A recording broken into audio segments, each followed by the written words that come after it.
Hola, ¿qué tal a todos? Yo soy Johnny.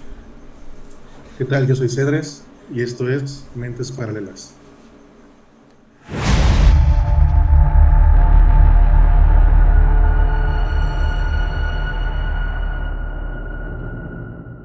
Bueno, el día de hoy trataremos un tema que habla de...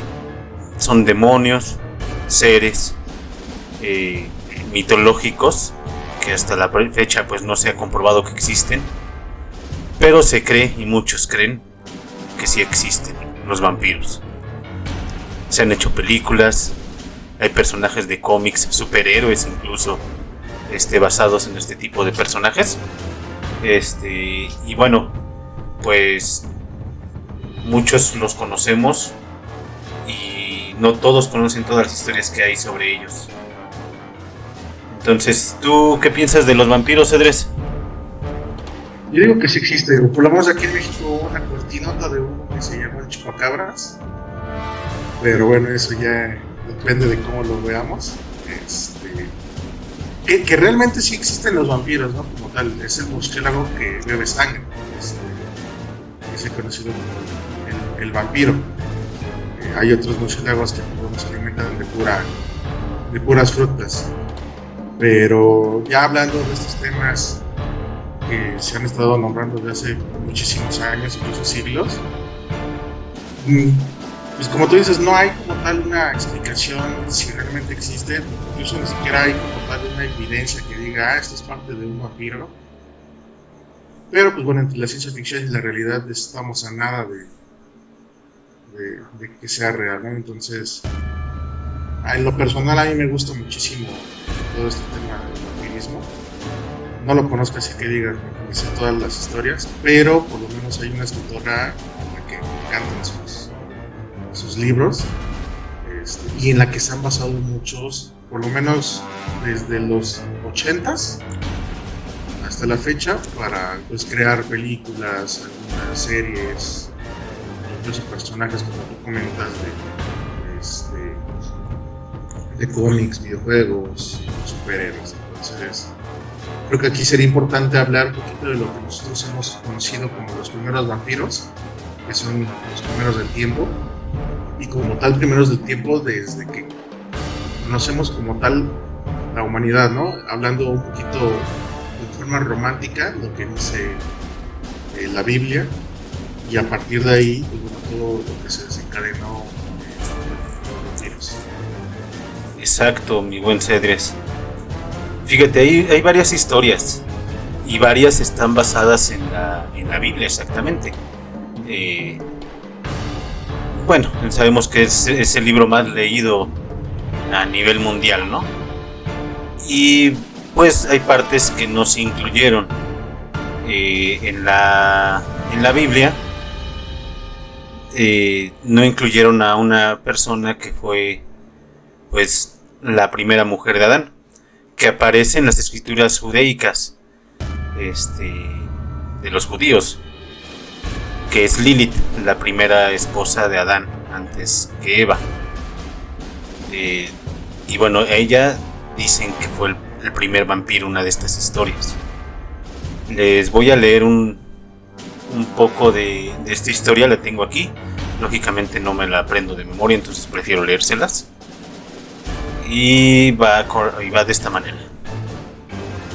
Y dice: muchas son las historias que se cuentan sobre los vampiros, y aunque la creencia popular es el origen de estos, o al menos lo que respecta a los vampiros europeos, los encontramos en Rumania, y en concreto en Transilvania.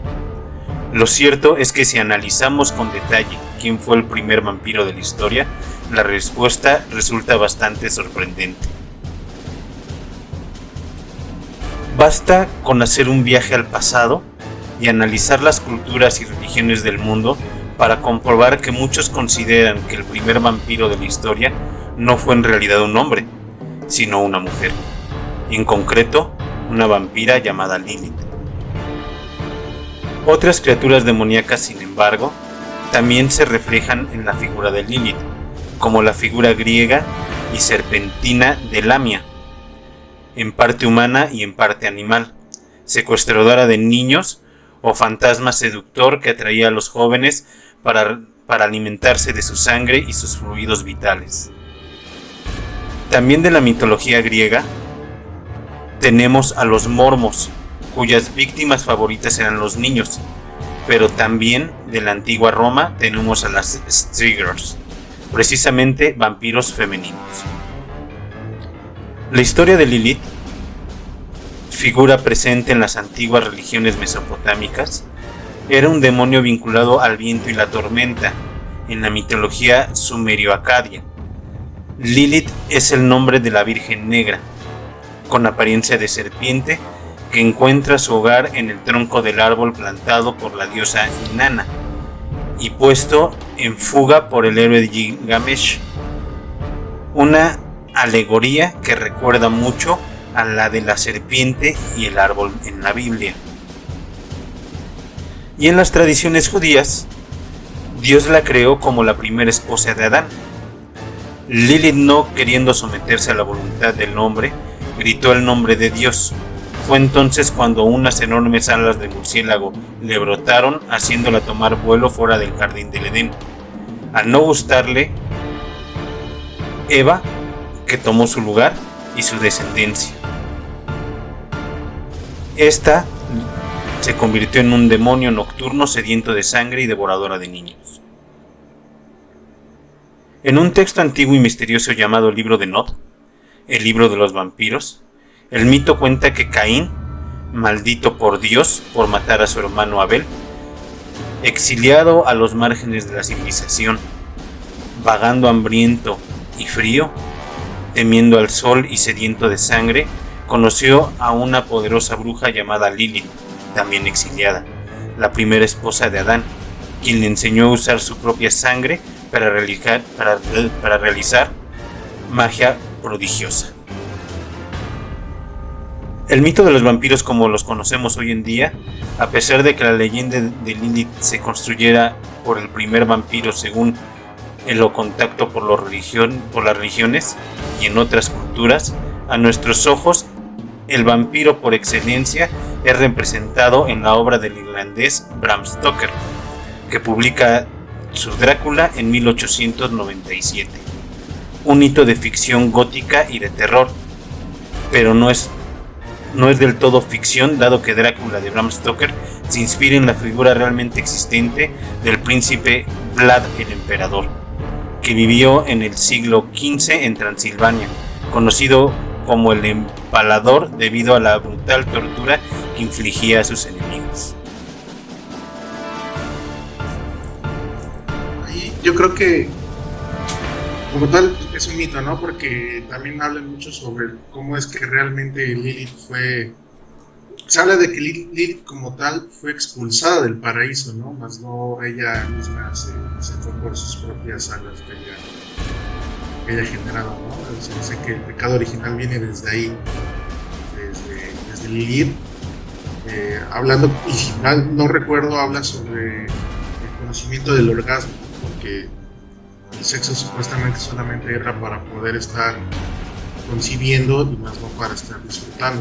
Entonces Lilith, al no estar tan apegada a Adán por haber sido creada igual que él, de barro, no tenía ninguna tachadura o algo que lo uniera directamente a él. Es por eso que decidió irse ella en ese momento, o la expulsaron, cualquiera de las dos. Aunque la Biblia como tal, después de eso, lo que no menciona es de que el pecado realmente fue representado por el árbol, la serpiente y la manzana, ¿no? Este fruto prohibido que no podían acceder, que era lo único que Dios les dijo que no podían hacer. Entonces, esa fue uno de los tantos mitos, ¿no? Porque pueden estar escritos o no escritos, incluso tener nombres similares, eso puede estar hablando de eso entonces respecto a. Y como tal, pues, como tú ya lo pusiste ahorita, sí, yo lo primero que yo recuerdo como una película buena, porque antes de estar viendo lo que fue Drácula, el Empalador y todo esto, existió la película de Nosferatu. Uy, sí. Muy bueno. Que era en blanco y negro. Apenas me acordé ahorita. Estaba esa película que era en blanco y negro, pero que realmente muchos no le tomaron tanta importancia. Aunque sí, Bram Stoker tomó un poquito lo que fue la forma en cómo se veían Nosferatus, para pasarlo a la forma física de Drácula ya en la película como tal, ¿no? Tienen características muy similares de cómo se veían los dos. Y pues bueno, de ahí ya salen muchísimo más cosas, ¿no? Que realmente tú más o menos conoces un poquito sobre cómo fue como tal lo de Vlad, porque se habla mucho de él, pero qué es lo que realmente pasó en esos entonces. Sí, pero fíjate, antes de decirlo voy a contarles otra historia. Esta no está aquí en el texto como lo tenía, pero también existe otro mito basado en la Biblia que se dice de Judas Iscariote. Se dice que Judas Iscariote, después de haber traicionado a Cristo, va y se ahorca en un árbol. Y pasan años y sigue colgado en el árbol porque no muere. Según esto, recibe el castigo divino y se convierte en un vampiro. Este es otro mito del primer vampiro, que también se dice que Judas Iscariote fue uno de los primeros vampiros, ¿no? O el primero. Como les comentaba yo desde un principio, todas estas son diferentes historias y han sido pues contadas en diferentes épocas, ¿no? Y por diferentes personas. El libro de Nod, que habla de vampiros exactamente, no lo tengo aquí a la mano, pero es bastante interesante si lo encuentran. Es más, si lo encuentras se los pongo en PDF en algún comentario o algo, porque es muy bueno. De hecho, esa parte que dices tú de Judas también fue tomada como válida, porque también en alguna película lo vi. De hecho, es la película de Drácula 2000, en donde se supone que el primer vampiro, o el vampiro con el que están peleando, recuerda quién fue él en sus inicios, y es Judas. Entonces, parte de lo que se supone que daña, lastima a un vampiro es la plata. Entonces, ¿por cuántas monedas y de qué fue que vendió Judas a Jesús? Fueron monedas de plata, y fueron 10. Entonces, eso y lo del el árbol también creo que lo mencionan. Entonces, pues todo es una mezcla, ¿no? La ciencia ficción es eso, te estás agarrando muchas historias de muchos otros cuentos, leyendas, mitos, lo juntas todo, haces una mezcolanza, le metes texto, le metes audio y ya haces tu película, ¿no? Entonces, es prácticamente lo que también dice su película de Drácula 2000. Malísima, pero menciona esa parte que tú dices de Judas. Sí, también está, han tomado varias historias, ¿no? Y realmente, pues, como les digo, no se ha comprobado que existen como tal el ser, pero pues en la cultura popular y muchos creyentes sí lo toman como que son seres que se encuentran pues inmersos en la sociedad, son parte de nuestra sociedad, pero no se dan a la luz, ¿no? Porque nosotros somos su alimento. Aquí está lo de Vlad Tepes, que es el nombre real de Vlad, y les voy a leer otra vez un pedacito de esto. Déjenme encontrarlo bien aquí.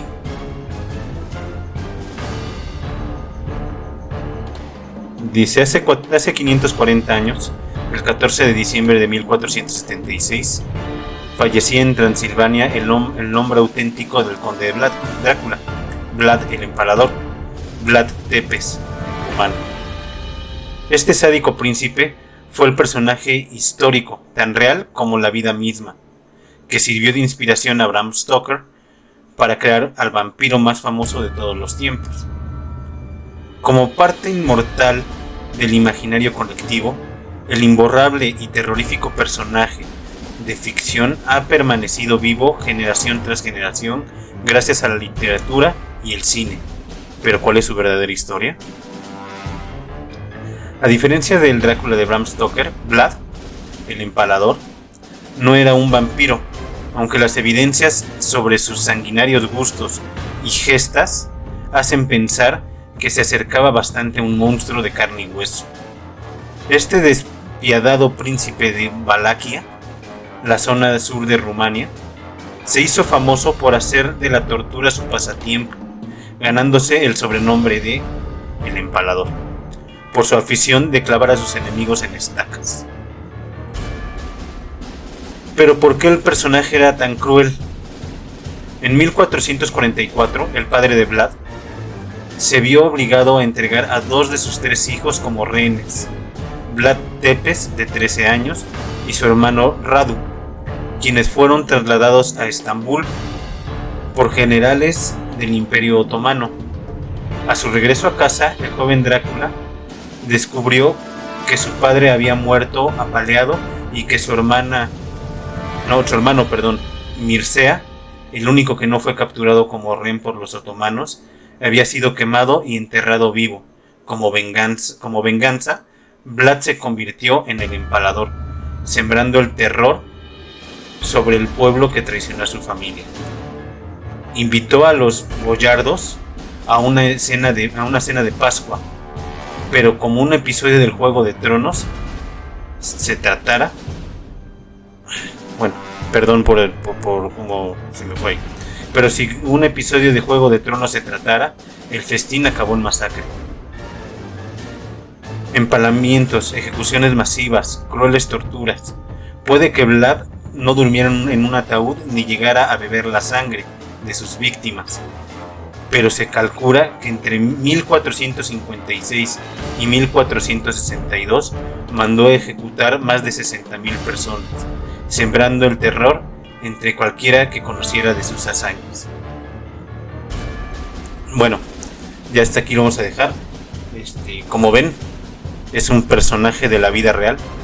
De hecho, si yo no estoy mal, él prácticamente es un héroe en su nación, porque pues sacó a los otomanos que estaban ocupando ese reino, los sacó de ahí y pues, no querían acercarse ya a él por cómo era, ¿no?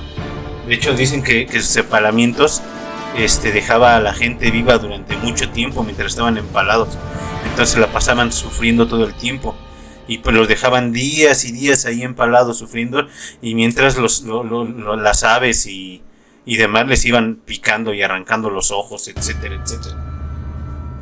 Entonces fue un personaje bastante siniestro. Sí, parte de la que creó como tal la leyenda, ¿no? Ese mito de Drácula fue basada totalmente en la leyenda como tal de Vlad Tepes, Draculea, que también de ahí sale un poquito de lo que ya es Drácula, y empiezan a juntar sus partes, ¿no? A empezar a decir que se bañaba en sangre, que precisamente los torturaba para poder tener su sangre y tenerla como reserva de su fuerza, ¿no? También decían que la parte donde él estaba reinando como tal, estaba reinándola pero con mano de hierro. Y eso no me acuerdo si lo vi o lo leí en la película o lo leí en algún otro extracto. Más seguro en la película, que creo que tenía una fuente, y en esa fuente tenía una copa de oro, y muchos preguntaban que por qué no se la llegaban a robar, ¿no? A pesar de todo, era un país, una región muy pobre. Entonces decían que esa copa de oro no la podían tocar, porque si la tocaban, o si la trataban de robar, los mataban, los empalaban y los dejaban como ejemplo para que no pudieran estar haciendo nada que no estuviera permitido como tal en la región.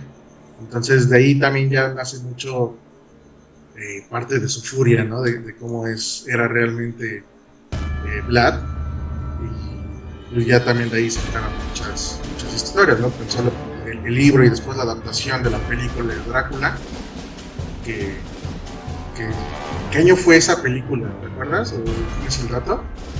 Aquí lo tengo. De la película de Drácula.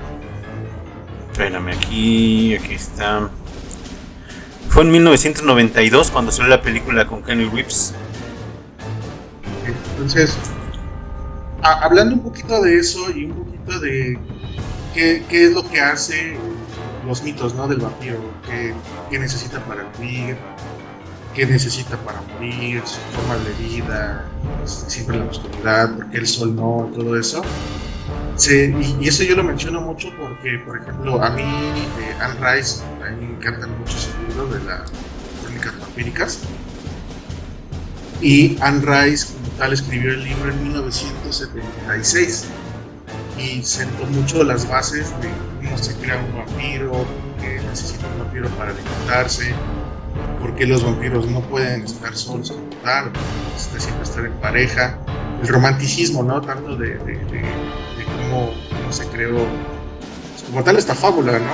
Y los años en que ha estado vigente estas publicaciones de Anne Rice, que hace 1 año o 2 años falleció apenas Anne. Entonces, ya le hablo como si fuera mi valedora, ¿no? Pero sentó mucho las bases. Entonces, en los 70 fue cuando escribe el libro y ya muchas películas se empezaban a basar no tanto en lo que eran las historias del libro como tal, sino las bases o los fundamentos que ella ya había escrito, que los tomaron como leyes, ¿no? Un vampiro tiene que ser así, exceptuando la chingadera esta de Crepúsculo, Amanecer y todo eso, que, o sea, para nada me gustó esa película o esa historia.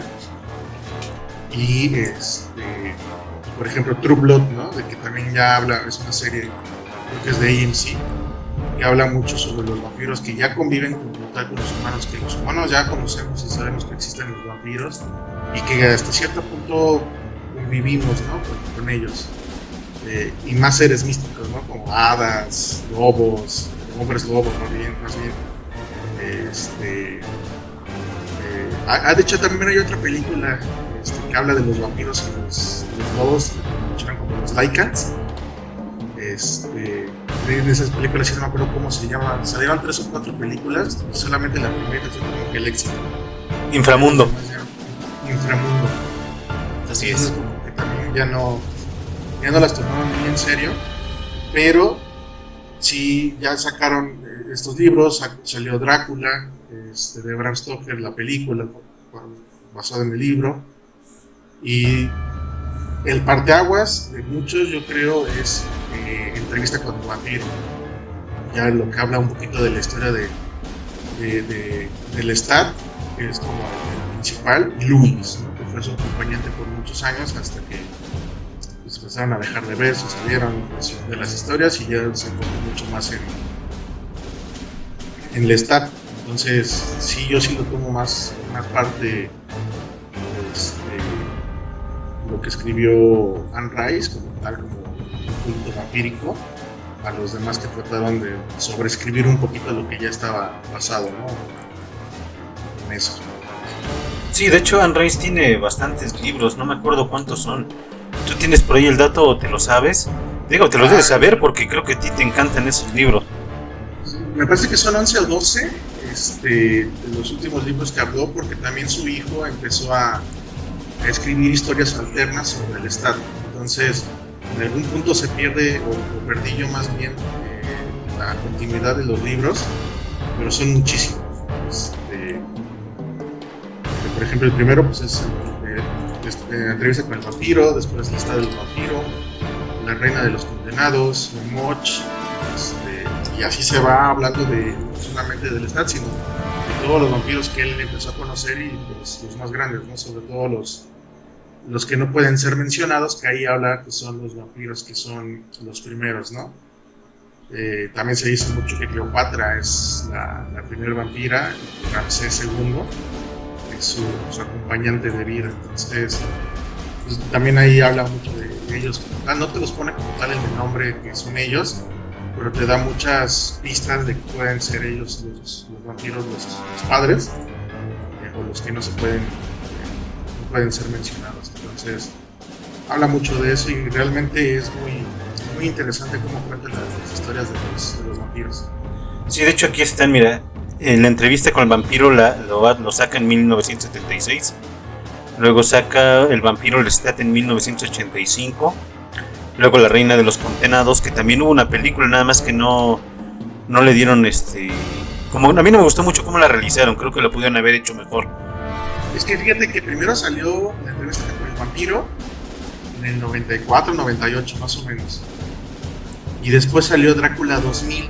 Que Drácula 2000 sí fue como que una palomera, ¿no? Un dominguito en la tarde, no tiene nada que hacer, pues vamos a ver esta película. Y después salió la de La reina de los condenados, que junta un poquito el final del libro de Lestat del vampiro y la de La reina de los condenados. Hace como que hay una mezcla de esos dos libros, que de hecho en esa película Static X en ese entonces era un muy buen grupo de metal no sé qué, con la canción de Cold, fue como que se catapultó un poquito a su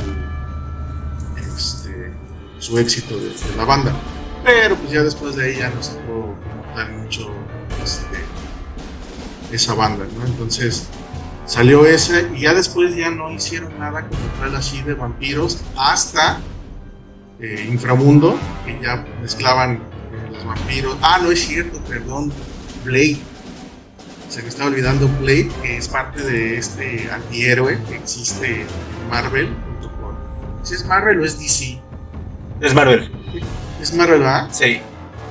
Junto con Morbius, pero son historias distintas, pero Blade sí se supone que es un hijo de un vampiro y de ahí salen muchas cosas, ¿no? Blade 1, Blade 2, Blade 3, Blade Trinity, Legado, muchas películas que para mí también son buenísimas con Wesley Snipes.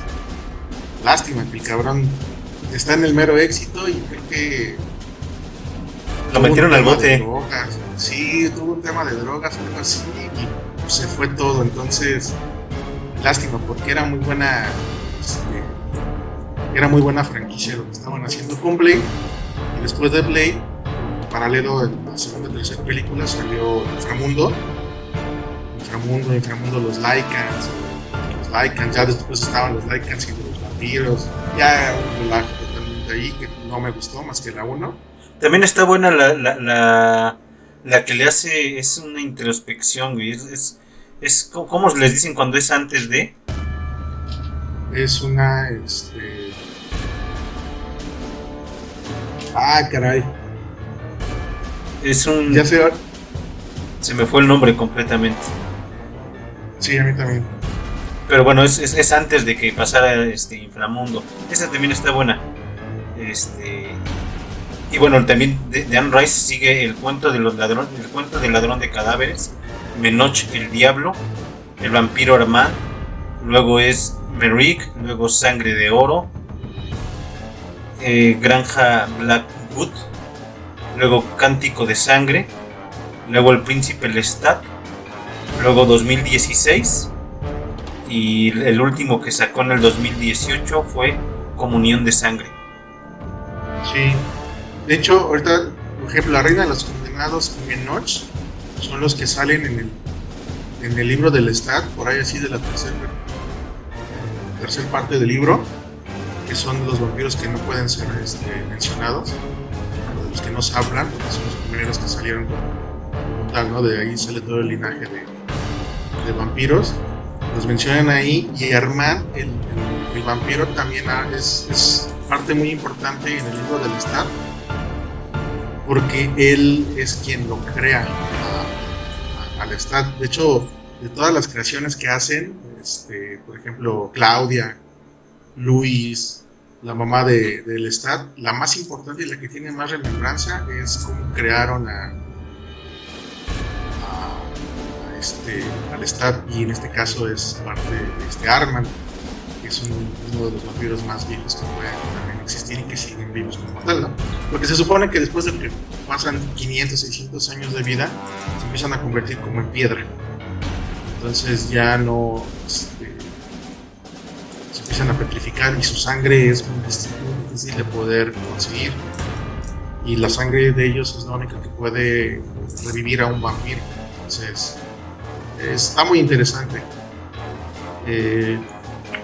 Después de todas esas películas, salió la serie que te digo que se llama True Blood, muy larga, no me gustó tanto. Al principio yo creo que las 2-3 temporadas sí me gustaron muchísimo, pero ya después era mucho de lo mismo, ya ni siquiera estaba padre. Y apenas en estos días también salió un anuncio de AMC que va a sacar la serie como tal del Stat. Ya vi el tráiler, la verdad es de que es una adaptación de la adaptación, entonces ya está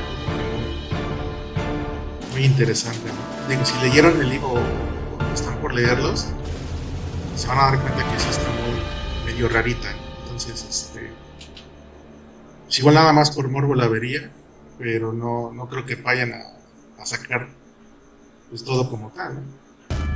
Pero fíjate que todo esto de los vampiros, aparte de las películas, pues en un tiempo, por lo menos cuando yo era adolescente, fue todo un hit a nivel mundial, ¿no? De hecho, simplemente la cultura gótica y todo eso está muy basada en el vampirismo. O sea, la música oscura, güey, la vestimenta y todo eso, güey, como que da mucho al vampirismo, ¿no? Está muy basado en eso.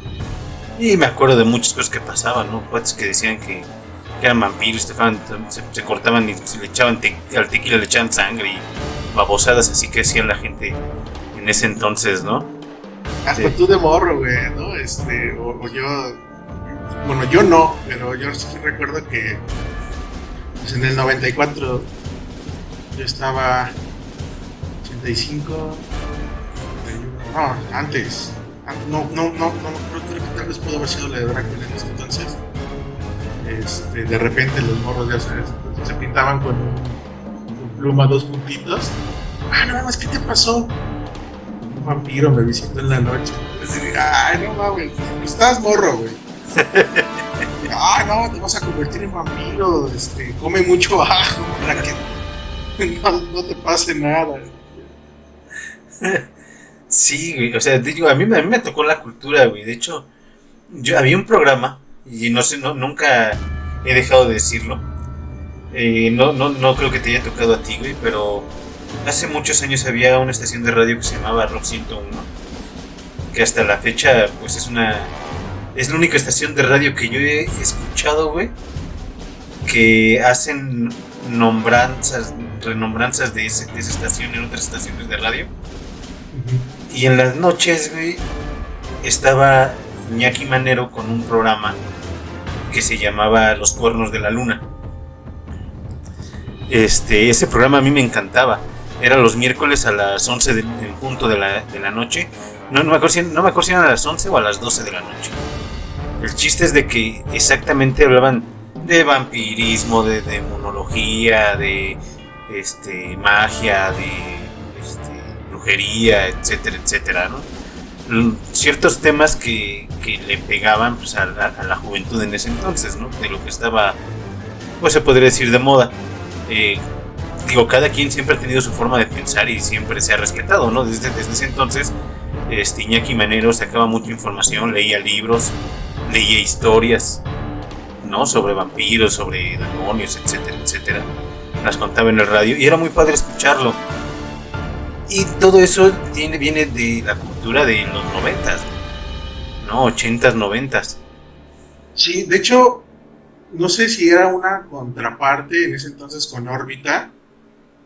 Y creo que ya fue al final, Hexen, el libro maldito, el libro no sé qué, se llamaba un programa, que también creo que salía los miércoles, entre miércoles y jueves, no me acuerdo cuál de los dos, que también eran las noches, 10, 11 de la noche, con Clausen, esta chava, tenía una bonita voz, y también hablaba mucho, o sea, metía mucho gótico, mucho metal dark, todo esto, pero también se enfrentaba muchas lecturas similares, sobre todo de vampirismo. Entonces ahí también pues era muy bueno. Digo, no me tocó como tal la estación que tú dices. Digo, para los otros países que nos están viendo y nos están escuchando, todo esto es una estación de radio en la Ciudad de México, en donde era 105.7 en el FM. ¿Y la tuya cuál era, Jay? En el 101.9 del FM, por eso era Rock 101.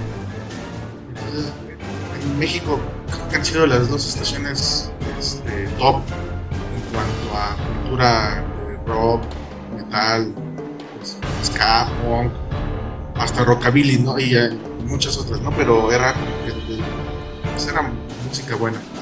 Y sus programas eran muy ad hoc a lo que pudiera estar pasando en una situación más social. En este caso, la parte de los vampiros hablaban mucho en esas dos estaciones.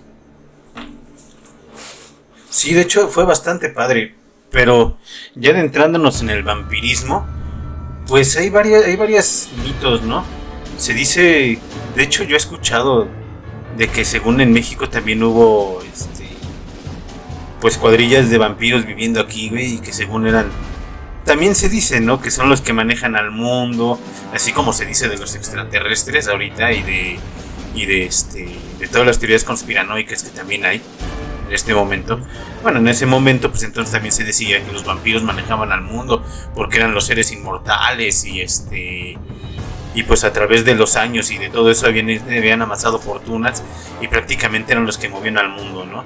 Tenían a los dirigentes de los países prácticamente como sus títeres manejándolos porque querían que los convirtieran en vampiros, ¿no? Era de las tantas cosas que se decían. Sí, sus esclavos, ¿no? Pero, por ejemplo, ahorita de que hablaste de las conspiranoicas, de todas esas teorías, ¿cuál te gustaría que realmente fuera cierta?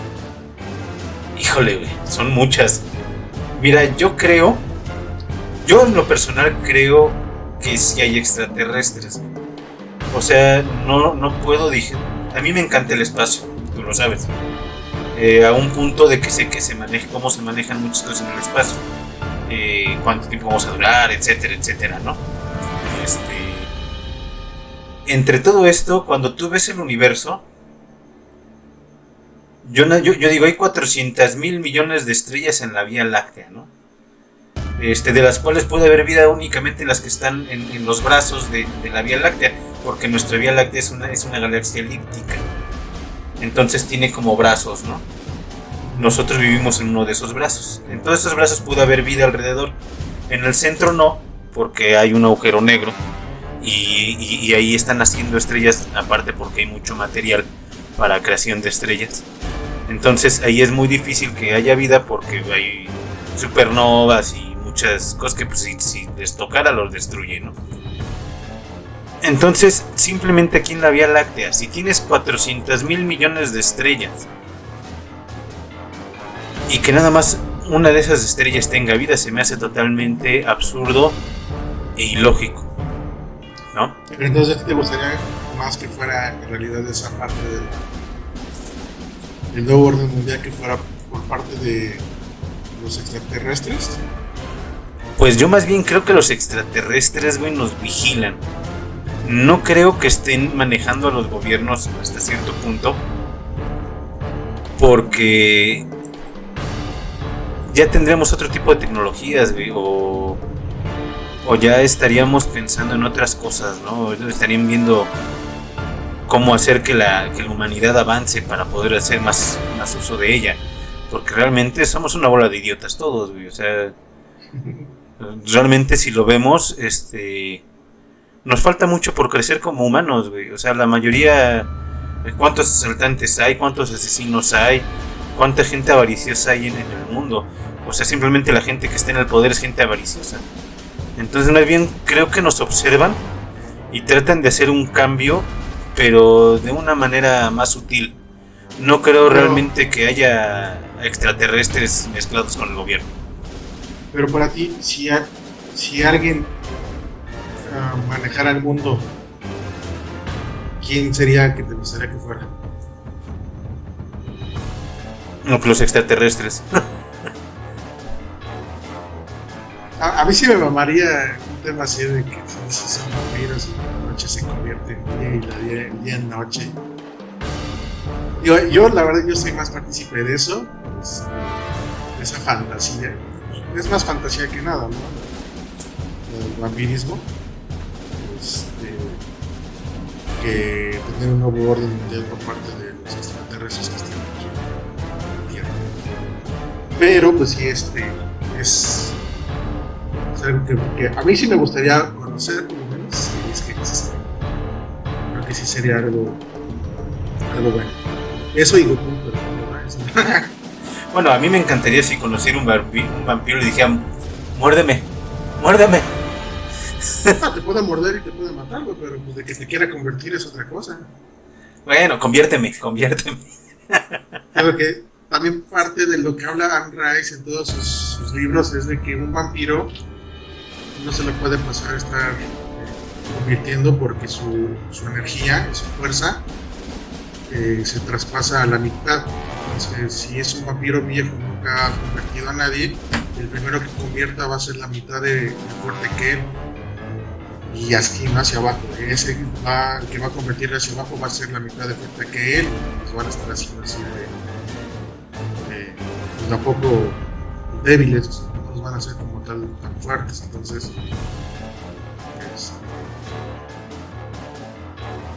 pues estábamos hablando de que los vampiros, pues bueno, las bases los hace como Anne Rice como tal, así como Isaac Asimov, que creó se basó las leyes de la robótica, se basaron en él. Por lo menos las 3 primeras leyes, porque si no mal recuerdo ya son 4. Son reglas que hasta cierto punto se contradicen entre ellas para que nunca puedan ser violadas por una inteligencia artificial. Aquí pasa lo mismo con Anne Rice. Su base en todas sus escrituras de sus libros y sus textos, pues te forma como tal una ley, ¿no? De cómo tiene que ser un vampiro, cómo crece, cómo se reproduce, porque al final del día se puede reproducir al estarnos convirtiendo a los humanos, y no tonterías como, por ejemplo, Crepúsculo, ¿no? De que ahí totalmente las leyes vampíricas están mal hechas o mal, o no las tomaron en serio, tan solo pues, en el momento en el que les pueden estar bajo el sol, pero no lo hacen porque brillan. Eso se me hace demasiado cursi, ¿no? Estoy de acuerdo de que ese tipo de lectura está enfocada a cierta edad, de adolescentes, que pues igual y los enamoran, ¿no? Pero realmente la cursilería que maneja Anne Rice pues también es muy buena. El romanticismo del siglo III, siglo IV, el romanticismo que habla de París, de Francia, de Italia, de todos esos países, de cómo lo vemos nosotros de una forma romántica, cómo realmente fue ese romanticismo con la música, con el teatro, con la pintura, con toda esta arte que existe, pues te lo muestra ahí, ¿no? Que realmente ellos viven de una forma muy diferente, en el caso de que existieran, hablando solamente con el libro, muy sobriamente con el libro, cómo experimentan ellos lo que nosotros estamos desperdiciando como seres humanos en cuanto a la vida, disfrutar todas las bellas artes que existen, cómo lo disfrutan ellos, ese éxtasis, ¿no? Que tienen cuando están escuchando Chopin, Beethoven, todo eso es, a mí en lo particular se me hace un poquito más real, ¿no? Dentro de la ficción, se me hace un poquito más real. Pues sí, tienes mucha razón, realmente tienes mucha razón. A mí también me gusta más cómo lo marca Anne Rice, y sí tienes también razón en que ella puso los cimientos del comportamiento de los vampiros, aunque como seamos sinceros, o sea, en muchos los han roto, ¿no? Por ejemplo, bueno, Blade se supone que puede estar en la luz del sol porque fue la reproducción de un vampiro. Bueno, se supone que el vampiro mordió a su mamá mientras estaba embarazada, ¿no? Embarazada. Y de ahí nació él, y por eso él es mitad humano y mitad vampiro, y por eso puede estar al sol, ¿no? Así es Blade, según el cómic, porque realmente pues, es un cómic. Bueno, a mí me agradan las películas como el antihéroe que es, ¿no? Porque pues sí, es un antihéroe, ¿no? No es exactamente un vampiro, y él se dedica a cazar a los vampiros porque mataron a su mamá, ¿no? Esa es según la trama de Blade. Sí. Y los vampiros se están tratando de apoderar del mundo, de lo que hablábamos, ¿no? O sea, son los que tienen el poder, son los que están buscando apoderarse de todo el planeta, ¿no? Y manejarlo como títeres. Que es lo que te digo, que también era una de las teorías que se manejaban en ese entonces, ¿no? Ahora pues ya han cambiado. Pero siempre es padre regresar a las cosas de antes. De hecho, pues ahora todo el mundo regresa a lo anterior, ¿no? Ya lo dice una canción de Tri, la del fin del siglo. Todos queremos recordar, porque recordar es vivir, y todos queremos vivir más. Entonces, y bueno, y lo que sigue es la nostalgia del fin del siglo. Entonces, lo bueno nunca va a caducar. Va a tener un momento en el que se va a estar apagando, pero en un punto se va a resurgir. Entonces, qué bueno que son cosas que realmente valen la pena resurgir y no cosas que tenemos que mantener porque nos lo quieren imponer, el reggaetón. Entonces, es parte de lo bueno, ¿no? que existe y que todavía tenemos para poder estar recordando. Y pues bueno, la ficción es una de las tantas cosas que no van a morir. ¿Por qué? Pues porque tenemos libros, tenemos muchas películas que hablan de eso y mucha cultura pop. Entonces, mucha cultura pop en los 90s. Ahorita ya no se habla mucho, pero sigue vigente. Sí, claro. Y de hecho de ahí también salen los hombres lobo por ahí. No sé en qué momento los mezclaron, pero según esto también se dice que los hombres lobo eran los esclavos de los vampiros, ¿no? Y ya después se empezaron a liberar y todo un show, ¿no? Por eso siempre ha existido esa rivalidad entre hombres lobos y vampiros. Sí, que es algo que retoma Crepúsculo, un poquito de mezcla con lo que habla Inframundo, de que como tal sus enemigos mortales ni siquiera somos nosotros los humanos, sino que son los hombres lobo, que son los que podrían matar a los vampiros, ¿no? Entonces, y también esa es una mezcla de todo lo que se habla. Y si te das cuenta, ni siquiera me acuerdo cómo se llama la escritora, tanto caso no le hago a esas publicaciones de ella, pero como que mezcla muchas películas, muchos textos o muchos libros de otros escritores y dijo, soy buenísimo, voy a escribir de este, y nadie se va a dar cuenta y voy a sacar mis libros y mis películas. Eso es lo que no está padre.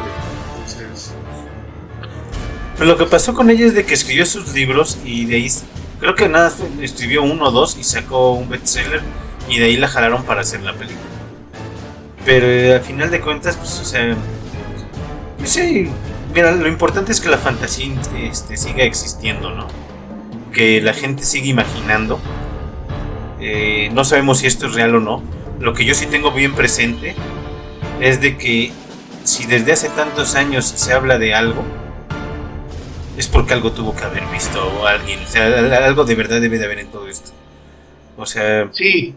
De hecho, si nos vamos muchísimo más atrás, por ejemplo, los dragones, ¿no? Los occidentales y los orientales.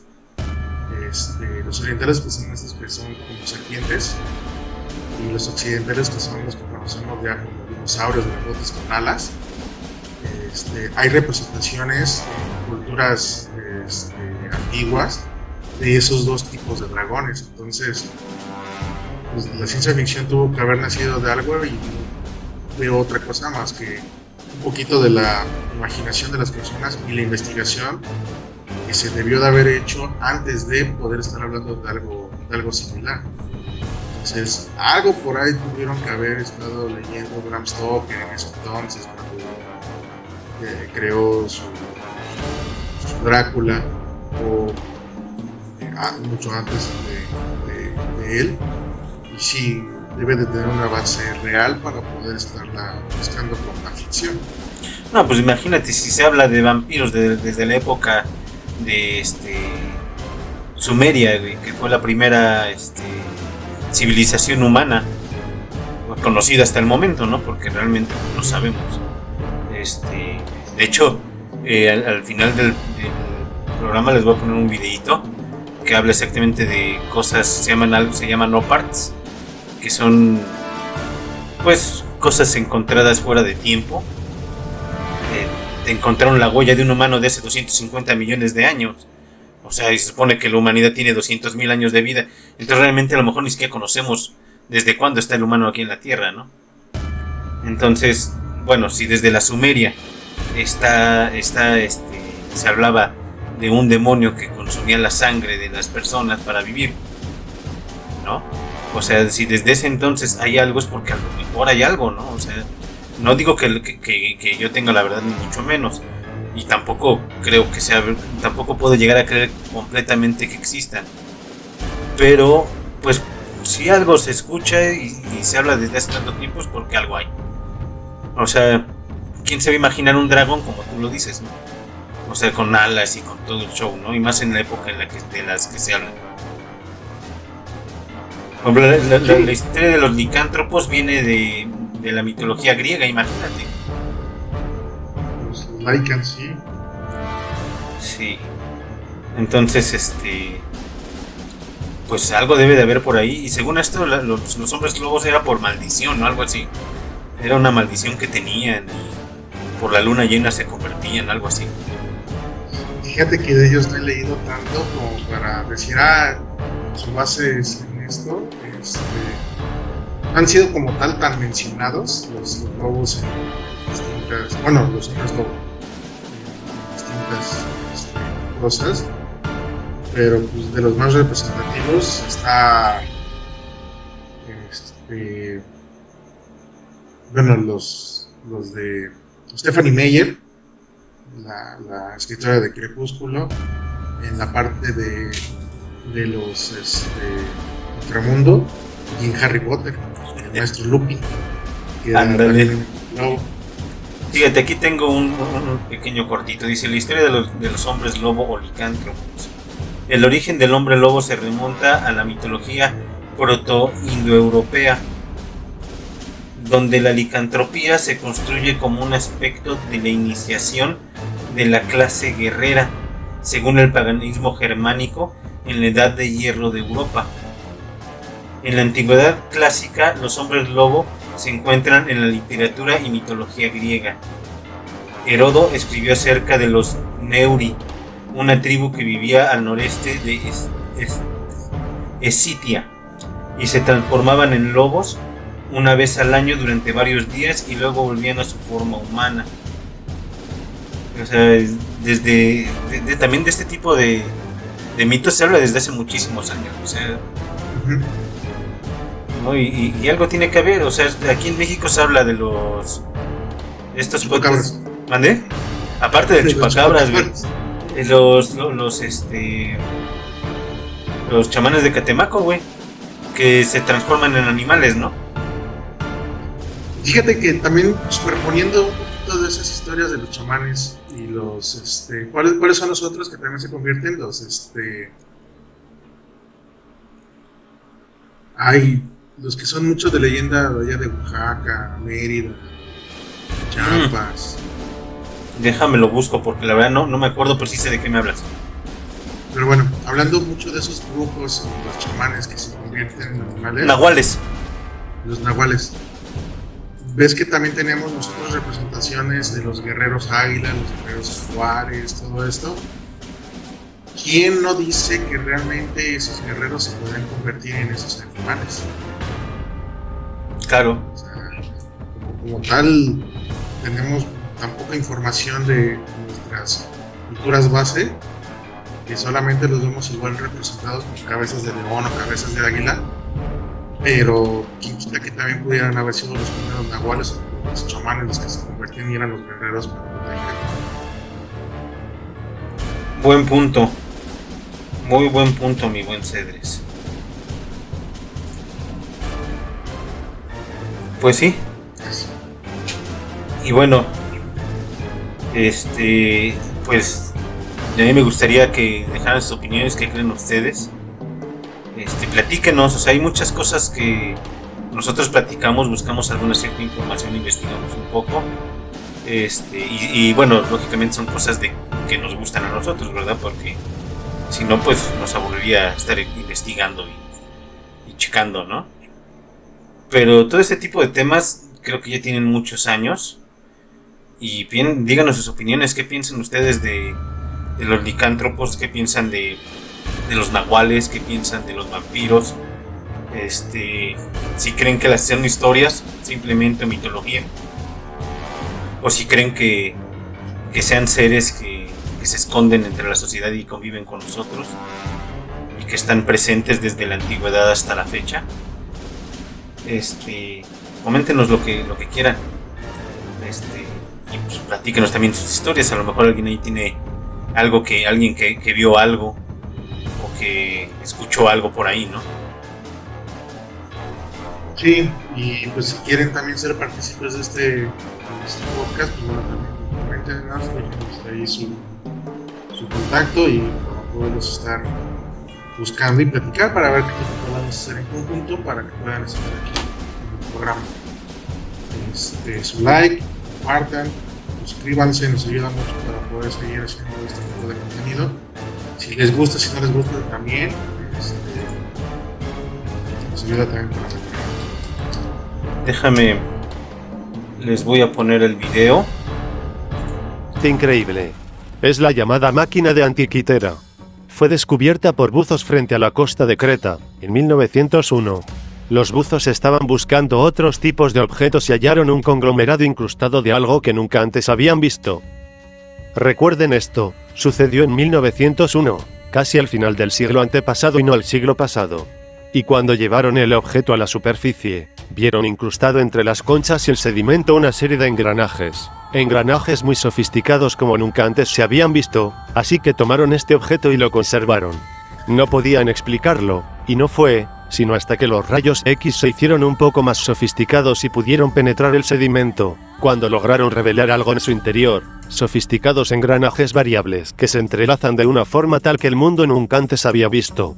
Lo más interesante es que el objeto fue fechado en el año 80 a.C., o sea que tiene más de unos 2000 años de antigüedad, así que la pregunta es, ¿hace más de 2000 años quién tenía la tecnología para crear este tipo de engranaje? Y segundo, ¿quién tenía la tecnología para usar ese tipo de mecanismo en un dispositivo astronómico, que se cree podía calcular los movimientos de las estrellas y de los planetas de una forma que apenas hemos desarrollado recientemente en el siglo XX?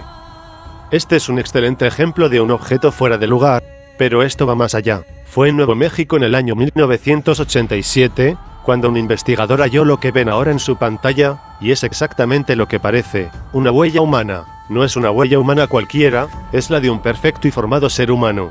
El problema es que esta huella también se encontró en un estrato del Pérmico, de hace unos 290 millones de años.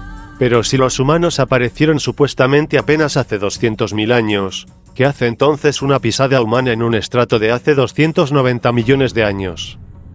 En el período Ordovícico, un grupo de científicos descubrió lo que están viendo ahora.